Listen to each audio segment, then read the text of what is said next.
মরিচ দিয়ে দিলাম, সাথে হলুদও দিয়ে দিলাম। কমলার মধ্যে তো নিচেই ধোয়া ধাই করে, তো ধোয়ার কাজ শেষ। এই যে প্লেট খোড়া সব এখন গোছায় রাখবে, আর আমি যেগুলো আমার গোছানো সেগুলো আমি গুছিয়ে রাখছি। এছাড়া এই যে সব গোছানো শেষ হলে কুটা বাছা করবে। এই যে কমলার মা কুটা বাছা শুরু করছে, আর এইটা আমি নিলাম হচ্ছে সকালের নাস্তা রেডি করতেছি।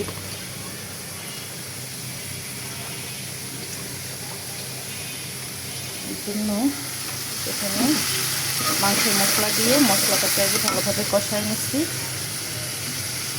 এখন দিয়ে দিচ্ছি হলো আলু, একদমই ছোট ছোট পিস করে দিলাম।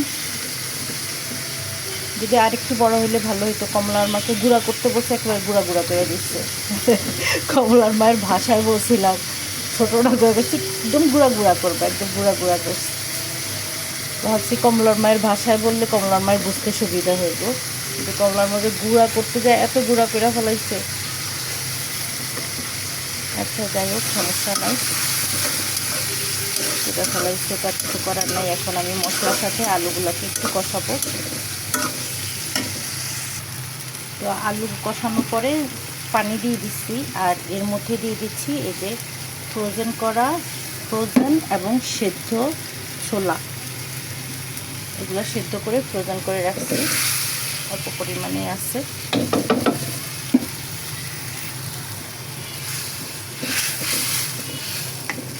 এখন আমি ঢেকে রাখবো এক পাশে, আর এক পাশে আমি পরোটা ভাজবো।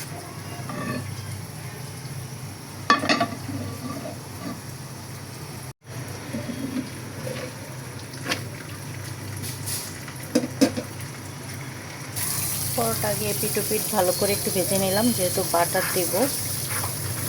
মোটামুটি ভাজা হয়ে যাওয়ার পর বাটার দিয়ে দিচ্ছি।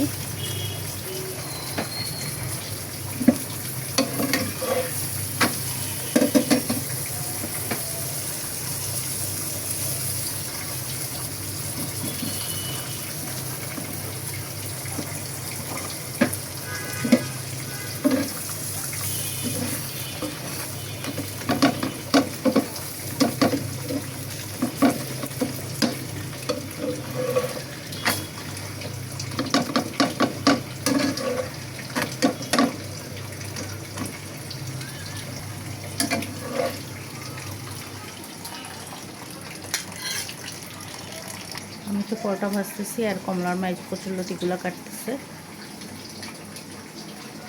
সালাদ কাটা শেষ। শুধু ছোলা ভুট্টাও রান্না শেষ, সুন্দরভাবে আলুগুলো সেদ্ধ হয়ে গিয়েছে। আমি একটু সামান্য 1 চামচের মতো টক দই দিয়েছি, এটা পরোটা দিয়ে খেতে খুব মজা।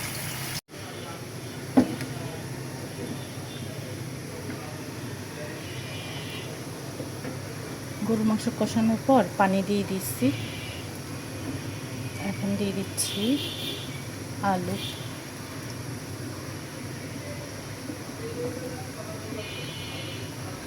সামান্য তেল দিচ্ছিলাম, কিন্তু অনেক তেল বের হয়েছে, কারণ আজকে প্যাকেটে চর্বি ছিল।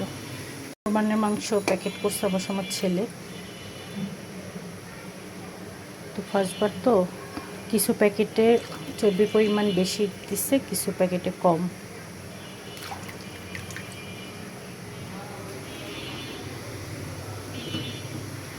এখানে আবার আমি এই যে ডাল বসাইছি।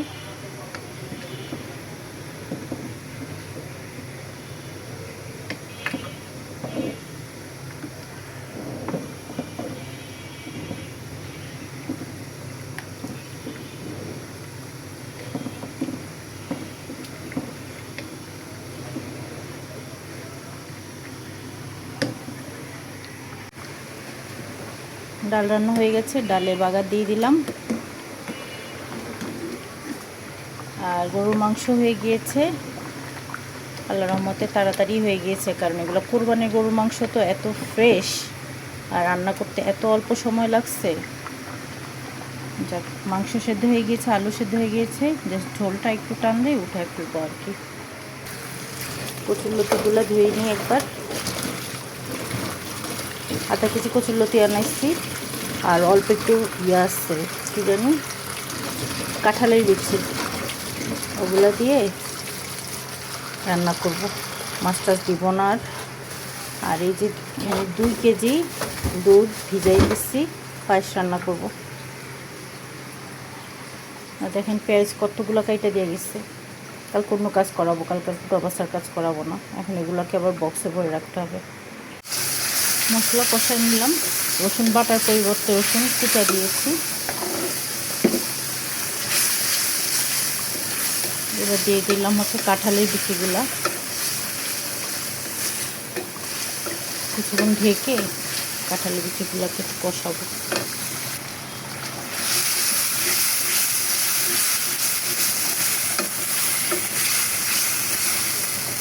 এবার দিয়ে দিব কচুরলতি, দিয়ে দিলাম কচুরলতি, দিয়ে ভালো করে মিলাই দিতেছি। আর পানি টানি দেওয়ার দরকার হবে না,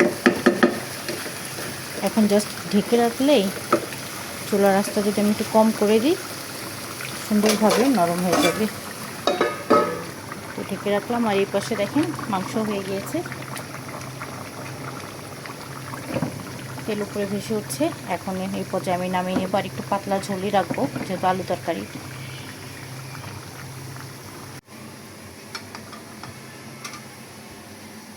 ছোট্ট পাতিলে আমার ছোট্ট মেয়ের জন্য নুডলস রান্না করব। 1 চামচ তেল দিয়ে দিলাম, আদা রসুন আর সামান্য পেঁয়াজ দিয়েছি, হলুদ দেবো, নুডলস দেবো, নুডলস দিয়ে দিলাম, সাথে হলুদও দিয়ে দিলাম।